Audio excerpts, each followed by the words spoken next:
Hola compañeros, buenas tardes. Nos vemos de nuevo para la segunda parte de la sesión de trabajo con el fragmento de Arquíloco 196A de West.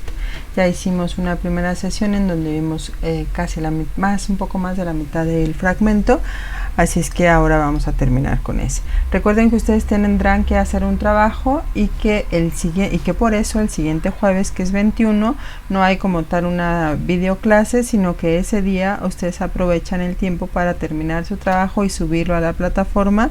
El trabajo consiste en la entrega de medida, traducción, análisis de formas dialectales y comentario de los versos 28 al 35 en la edición que estamos manejando del fragmento 196A de West.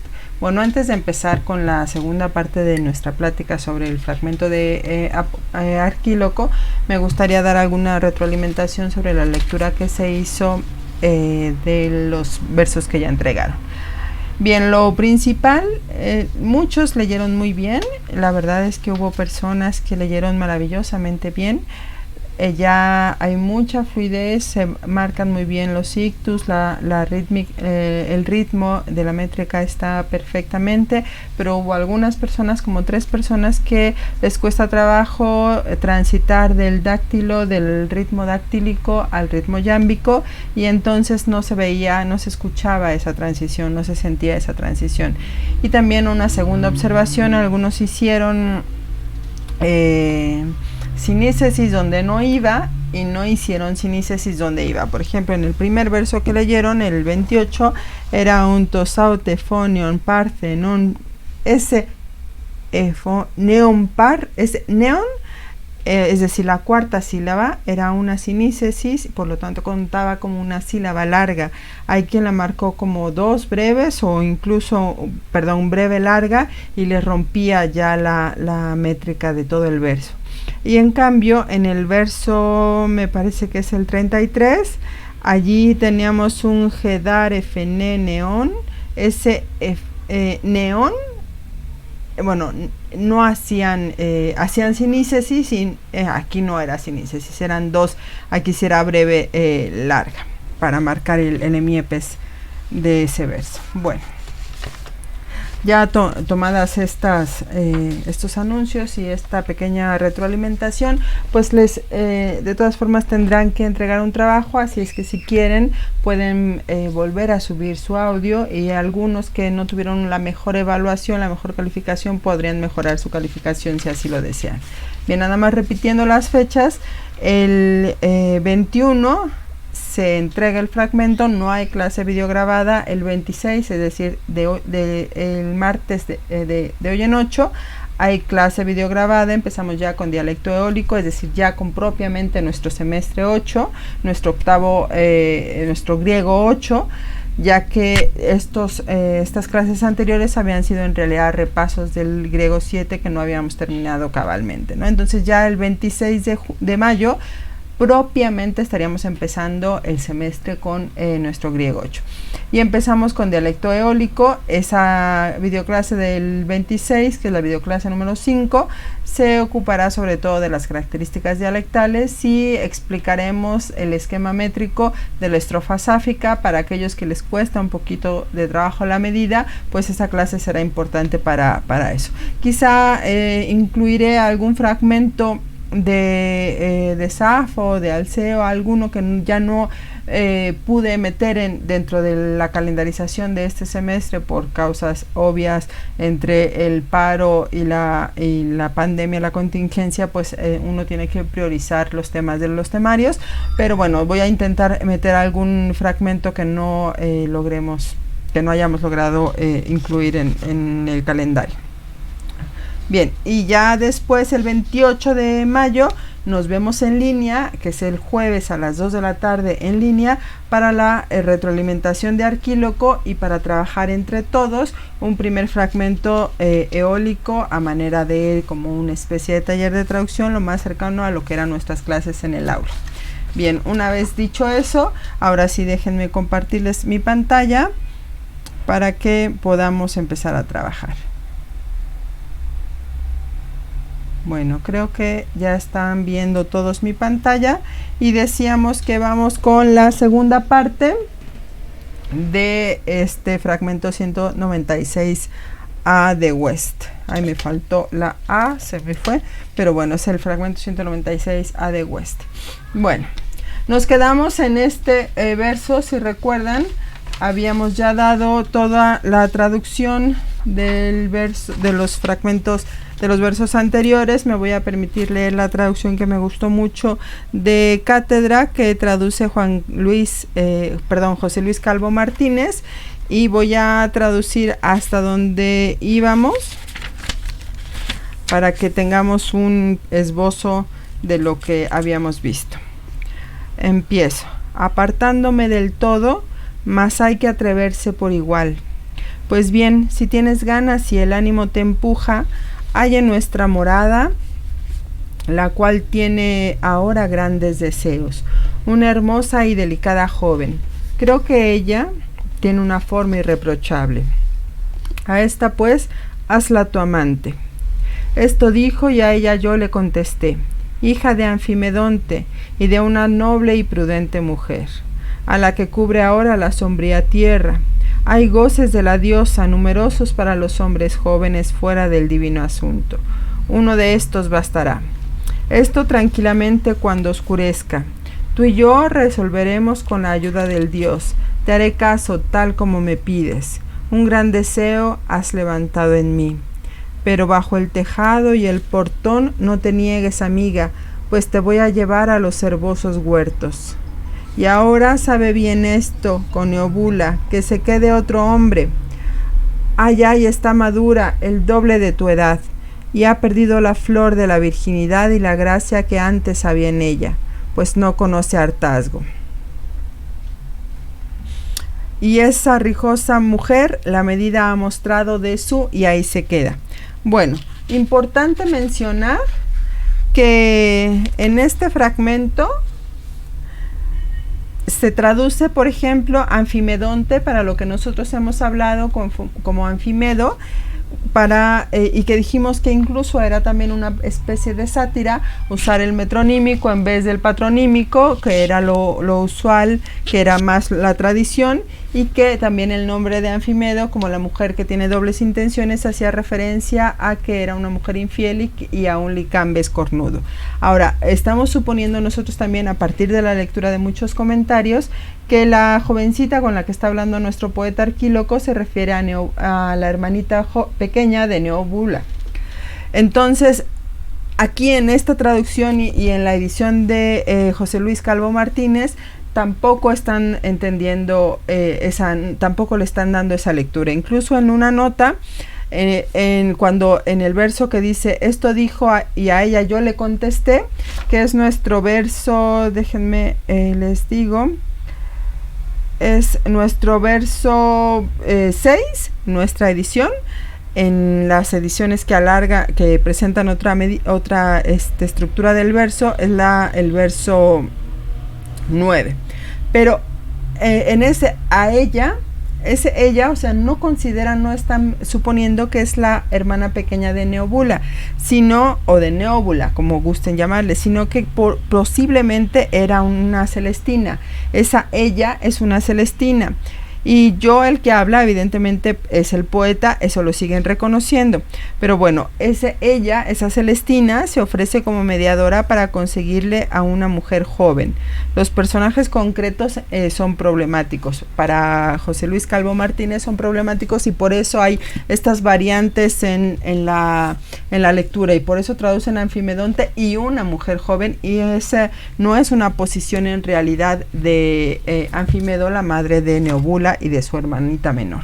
Bueno, habiendo dicho eso, nos quedamos en este verso que empieza con el escóracas. Ese escóracas APG es la parte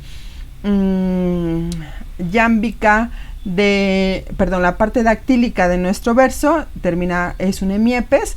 Yo ahí he puesto una división, pero esta es una cesura que está marcada por el mismo editor, es decir, una cesura o un corte que está marcado en la edición. El hemiepes evidentemente termina hasta después del me.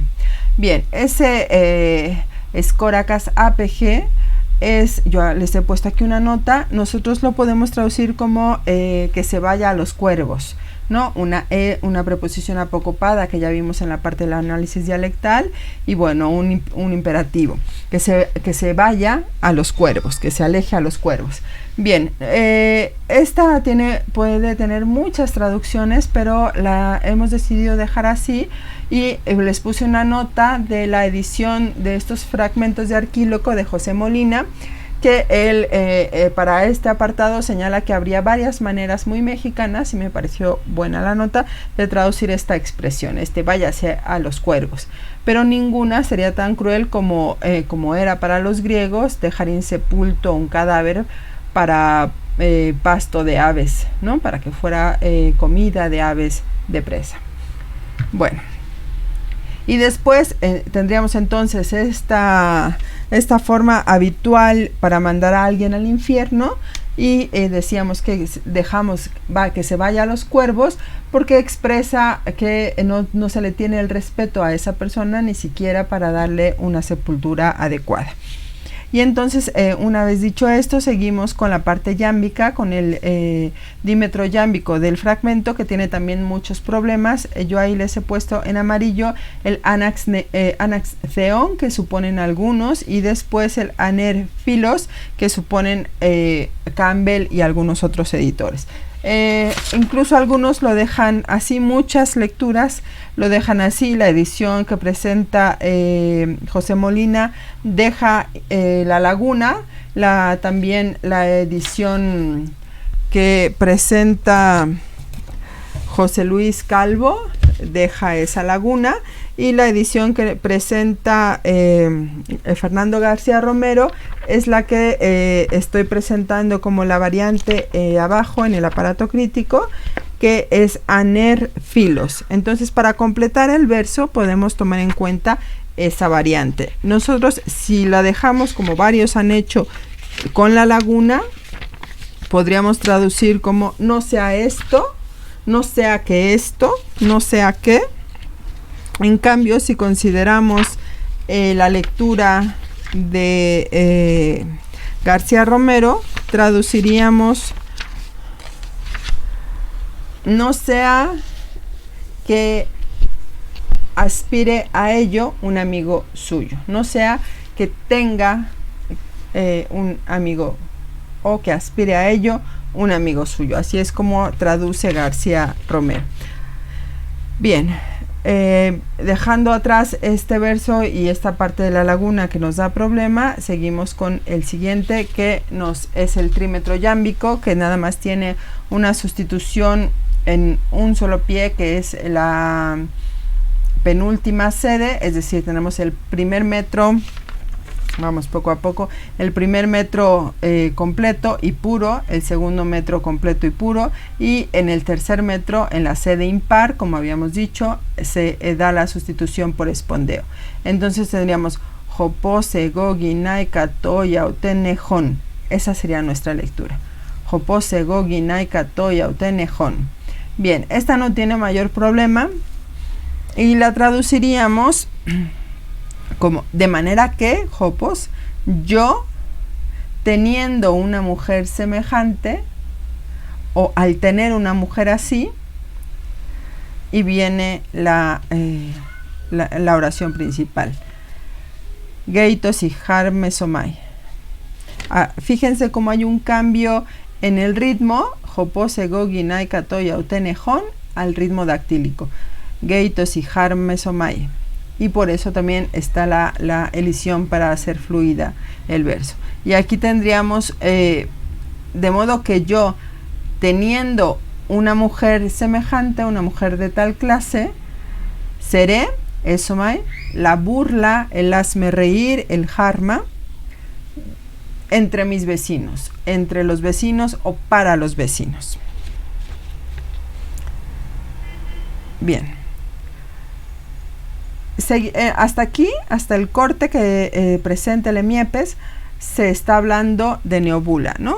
Desde el Skoracas APG hasta Geitos y Harm Esomai, se sigue hablando de Neobula y después del corte regresa a nuestro autor a hablar de nuevo, a dirigirse a la jovencita y le dice Polón se bulo maila vein, con nuestro dímetro yámbico con la sustitución solo en la primera serie. De nuevo tenemos el polón dialectal, pero lo vamos a traducir, bueno, más allá de que es dialectal, lo traducimos como un adverbial. Quiero mucho, quiero en gran medida tomarte. Vean cómo importante que en nuestro lavein, el infinitivo, es un auristo, por lo tanto es lograr tomarte, llegar a tomarte, poder poseerte incluso, ¿no? Incluso el tocarte con ese sentido de lo que le está proponiendo. Bueno, entonces tendría ese sentido la traducción. Algunos traducen con mucho te prefiero a ti. Otro, José Molina, por ejemplo, traduce mucho te quiero solamente. Y yo dejaría también, porque no está completa la edición, está todavía la laguna. En el caso de la traducción de Molina, deja el bulomai y ya no está el avein. Bien, entonces yo teniendo esta traducción, esta edición más una lectura más completa, sí dejaría el con mucho o quiero o deseo en demasía, en mucho, lograr tenerte, lograr tomarte, manteniendo el aspecto, digamos, del auristo como la acción completa, como la acción total, y el auristo infinitivo con ese sentido. Bueno, sigue hablándole directamente a ella y dice, pues tú, Simengar, pues tú no eres ni infiel ni doble. Y de nuevo tenemos la referencia tanto a Neobula como a Anfimedonte. Anfimedo, ya me quedé con el Anfimedonte de la traducción de José Luis Calvo Martínez.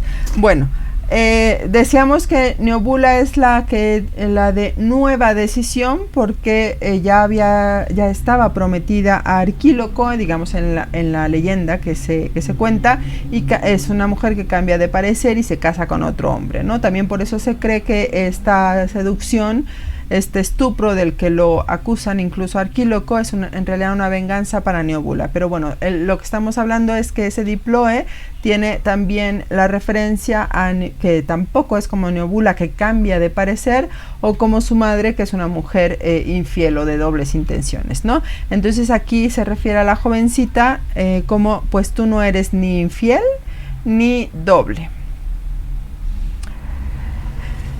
Pero ella, con ese sentido de pronominal del artículo, pero ella es muy ácida, es muy resuelta, muy aguda, muy resuelta, con este oxitere en comparativo absoluto, enfatizado todavía más con el mal, con el adverbio. Pero ella es muy resuelta, muy aguda, y hace a muchos sus amantes. Ya con el sentido también que tenemos que no tiene saciedad, etc. Y hace a muchos sus amantes. Y luego viene una parte muy ofensiva del fragmento, que se sigue refiriendo evidentemente a Neobula. Temo que ese dedo hija, o tengo miedo de, o temo que, y nos vamos a saltar hasta el final del verso último, hasta teco, que yo engendre, vamos a suponer ese verbo, que yo engendre hijos, criaturas, tenemos solo los neutros plurales aquí, solo los acusativos plurales en neutro, que yo engendre hijos, criaturas ciegas,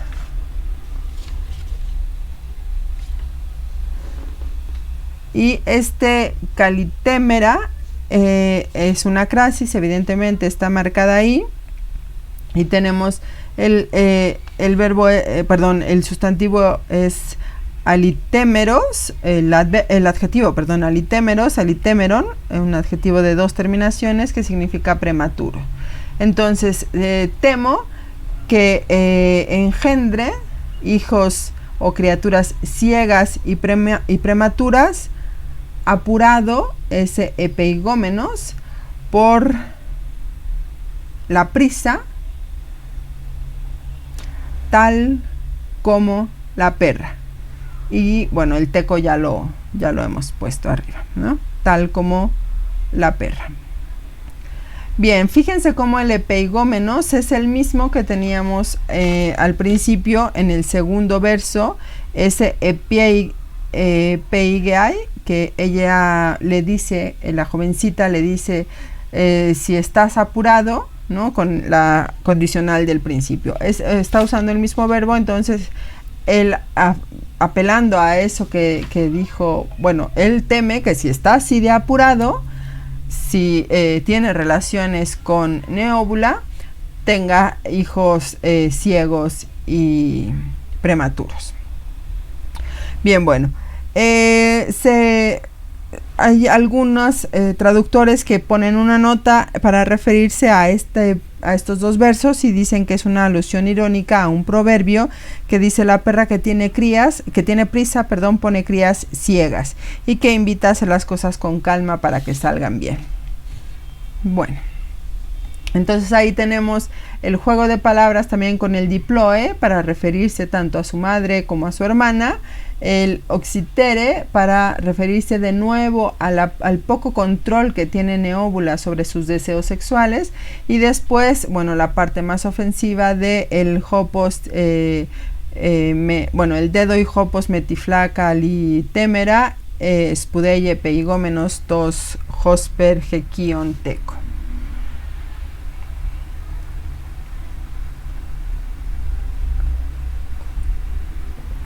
Bueno, fíjense también, tengan cuidado para leer entre los jambos y la parte dactílica. De doi hopos metiflaca li temera, spudeye peigómenos tos hosper hekion teco. Que sí se note el cambio de ritmo entre dáctilos y jambos. Bueno, aquí les he puesto el aparato crítico con algunas variantes, algunas lecturas diferentes que dan según los editores del texto. Si a alguno de ustedes les sirve, sobre todo para la parte que van a hacer ustedes, pues estos versos son importantes para lo que les toca a ustedes, ¿no? Desde el 31 ya pueden tomar en cuenta alguna lectura diferente para su traducción, sobre todo este Leucón, que ya creo que lo habíamos comentado un poco en la clase. Bueno, vamos a comentar un poco sobre el análisis de esta escena. Desde que se publicó por primera vez, recuerden que se descubrió en 1960 y se publicó por primera vez en el 74. Y Merkelbach y West fueron los primeros filólogos clásicos que lo editaron y lo publicaron. Acuérdense también que les dije que Merkelbach incluso había hablado de una patología sexual que tenía Arquíloco, y que es estupro, y como había desvirgado a la jovencita, que tampoco es del todo cierto, bueno, se podía haber ganado incluso una pena de exilio para el poeta. Pero después, con las investigaciones, se ha estipulado que todo era un mero invento, y este análisis refuerza un poquito esa propuesta. Bien, desde que se publicó por primera vez el fragmento, los estudiosos notaron que tanto la estructura del poema como su temática tenían similitudes con escenas de seducción en la épica, y yo les pongo allí algunos autores que hablan sobre esto, como Van Sickle, Henderson o Lefkowitz. Bien, por lo tanto, para el mejor entendimiento de este épodo de Colonia es crucial reconocer que Arquíloco está dibujando sobre una tradición, por lo tanto está dibujando también sobre un tipo tradicional de escena. Y cuando veamos Safo, ya en las siguientes semanas también nos daremos cuenta cómo reescribe sobre la épica, pues también Arquíloco está dibujando sobre un tipo tradicional de escena, que es la escena de la seducción, y esta escena no es fija, sobre todo en el arcaísmo. Esta escena de la seducción no es fija, no es estática, de modo que los detalles pueden ser modificados, adaptados o incluso anulados. Bien, para la audiencia arcaica, es decir, decíamos que Arquíloco también hace poesía para simposia, como habíamos visto con Mipnermo, etc. Entonces, para la audiencia arcaica, esta escena de seducción o cualquier escena de seducción no era un conjunto fijo de reglas, sino una serie de convenciones que decíamos están abiertas a modificarse, a anularse según el poeta. Hay un análisis que presenta Yanko. La bibliografía está al final de la diapositiva de la presentación, y ahorita les digo en qué artículo pueden encontrar esto. Pero bueno, en el análisis que presenta Yanko dice que hay variaciones sobre la escena de seducción típica y que hay 9 variaciones que van un poco presentándose en orden. La primera serían los motivos o la motivación para la seducción, la segunda la preparación, la tercera el enfoque físico, la cuarta la reacción de los seducidos, la quinta la historia del seductor, la sexta, la expresión de sentimientos de deseo, la séptima, la eliminación de los obstáculos que se le presentan al seductor, la octava, las relaciones sexuales y el sueño, y la última, la novena, sería el despertar. Bien, y lo que estamos leyendo, el fragmento que sobrevivió de este papiro del que habíamos estado hablando, esto que leímos de Arquíloco, que ustedes van a finalizar, es una subcategoría de una escena de seducción que se llama, esta subcategoría se ha clasificado como seducción en el Prado. Es decir, que hay algunas escenas que se dan justamente en zonas rurales, en paisajes, en espacios abiertos, y por lo tanto se han clasificado como una subcategoría que se llama seducción en el Prado. Bien, y la comparan, y creo que lo había mencionado desde la primera parte de este trabajo en el texto, con 3 escenas. Por ejemplo, el encuentro entre Nausicaa y Odiseo, que está en el canto 6 de la Odisea. Aquí vemos una pintura. Vean, ahorita nos vamos a referir un poco a ello, pero vean cómo Odiseo está escondido porque está desnudo, y bueno, cómo se presenta Nausicaa aquí también puesta por el pintor. Y después, bueno, me voy a saltar tantito y ahorita regresamos. También la seducción de Afrodita a Anquises, ahorita hablamos de ella. Y por último, la que se ha llamado Zeus Apate, o la seducción a Zeus, por parte de Hera, o el engaño a Zeus. Bueno, vamos a empezar con el encuentro entre Nausicaa y Odiseo. No les voy a leer todo, voy a leer una partecita de Afrodita, y una parte también pequeña de el Zeus Apate. Pero bueno, el de Nausicaa y Odiseo. Si ustedes leyeron la Odisea, como creo que la leyeron, en realidad entre Nausicaa y Odiseo no tiene ningún tipo de intenciones sexuales con Nausicaa. En realidad lo que quiere pues es la ayuda, ¿no? Y si se leyeron bien la Odisea, se habrán dado cuenta que a partir del encuentro con Nausicaa es como en realidad se da toda la solución para que Odiseo pueda regresar a Ítaca, a partir de que Nausicaa lo lleva al palacio de su padre. Bien, a pesar de que las intenciones de Odiseo hacia Nausicaa no son sexuales, nuestro poeta, nuestro Aedo, Homero, configura la escena para que parezca una escena de seducción, y así aumenta nuestra conciencia de su potencial erótico. Decíamos, no lo voy a leer, voy a leer los otros 2, pero bueno, se da entre esas descripciones de la escena una danza coral con las doncellas de Nausicaa, cosa que era un tópico muy frecuente, sobre todo en las escenas de secuestro, no tanto de negociación o de seducción como la que nos está mostrando Arquíloco, pero sí en escenas de secuestro. La descripción de las chicas arrojando sus velos, el énfasis colocado sobre la desnudez de Odiseo, y ahí están marcados los versos, o el que Odiseo evita acercarse a Nausicaa, tal como nos lo muestra la pintura. Bien, vamos con la seducción de Afrodita, de Anquises por Afrodita, o de Afrodita hacia Anquises.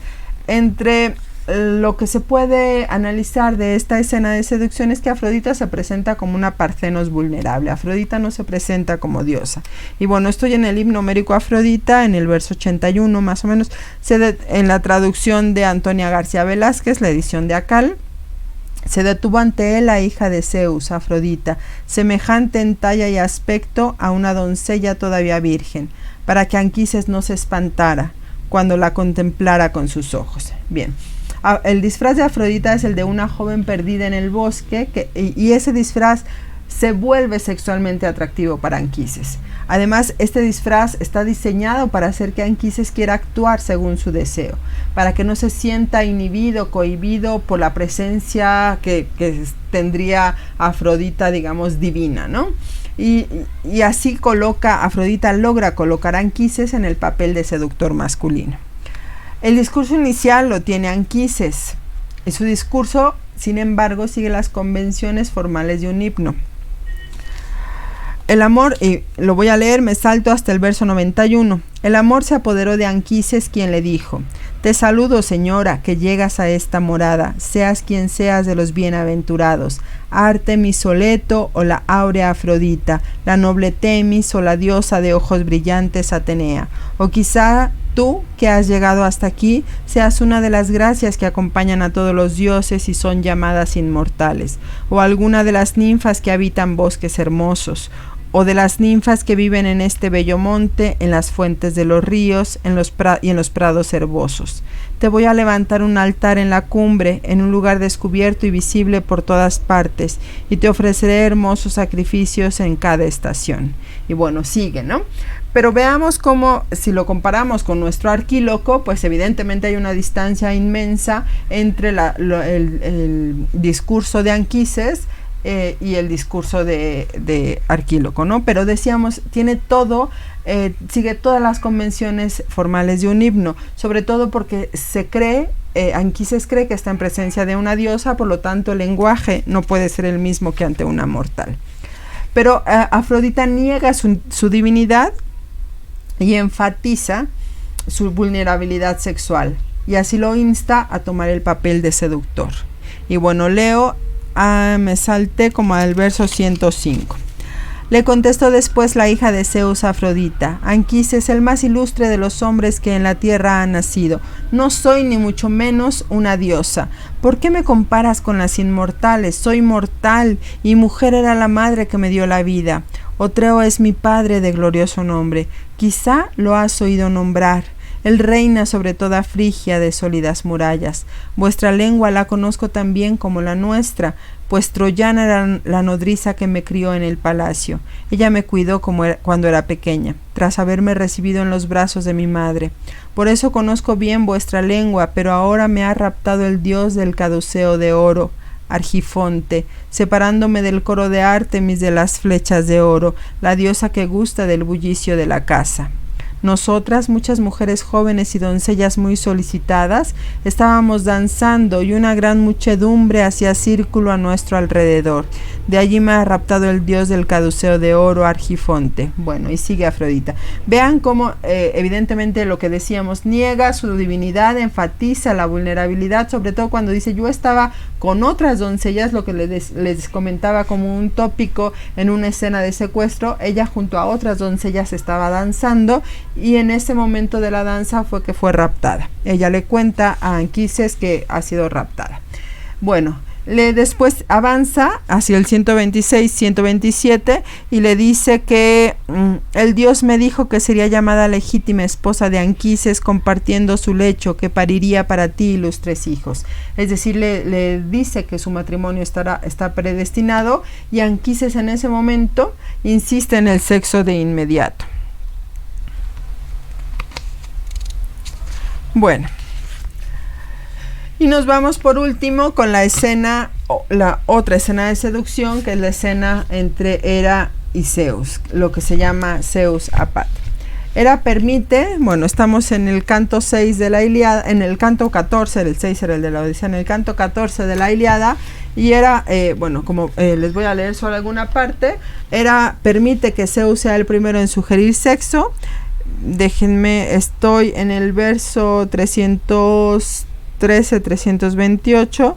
Bueno, me voy al 329. Condolosamente le dijo la augusta Hera: atrocísimo Crónida, ¿qué palabra has dicho si ahora anhelas gozar del amor y acostarte en las cimas del Ida, donde todo está patente y a la vista? ¿Qué pasaría si alguno de los sempiternos dioses a los dos nos descubriera durmiendo y fuera a buscar a todos los dioses y se lo contara? Yo no osaría regresar a tu morada después de levantarme del lecho, vituperable sería. Mas si eso es lo que deseas y se ha tornado grato a tu ánimo, tienes a tu disposición el tálamo que te fabricó tu hijo Hefesto, que ha ajustado las espesas puertas a las jambas. Vayamos allí a acostarnos, ya que el hecho te place.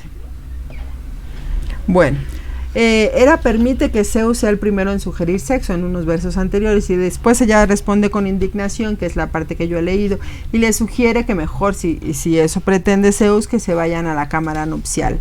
Después Zeus elimina un obstáculo. Me voy al verso. En respuesta le dijo Zeus que las nubes acumula: Hera, no temas que uno de los dioses o de los hombres vaya a verlo. Yo echaré para envolvernos una nube que será áurea, y ni siquiera el sol podrá traspasarla con su vista, aunque su luz es lo que tiene la mirada más penetrante. Bien, entonces el obstáculo que le planteaba era que todos los dioses pudieran, o que alguno de los dioses pudiera verlos y fuera de chismoso con los demás dioses. Y Zeus, el obstáculo que elimina es esa preocupación de Hera, poniendo una nube que los envuelva. Y una vez hecho, pasa inmediatamente a actuar según su deseo. Vamos a dejar la lectura de la Ilíada allí. Y luego vamos a ver cómo también el lenguaje que vimos en Arquíloco está influido por la épica, y por eso también no encontramos un ritmo yámbico que sería más propio, por tradición o por otros fragmentos que hemos leído de nuestro autor. El yambo sería el más propio para hablarnos de esta temática. Al contrario, encontramos ciertos, cada tanto, un hemiepes, ¿no?, de manera regular. Y este hemiepes, según los análisis que se han hecho al texto, permite insertar las fórmulas de los hexámetros épicos, y que se pueden insertar muy fácilmente en los hemiepes. Y eso lo podemos ver sobre todo en algunas partes de nuestro texto.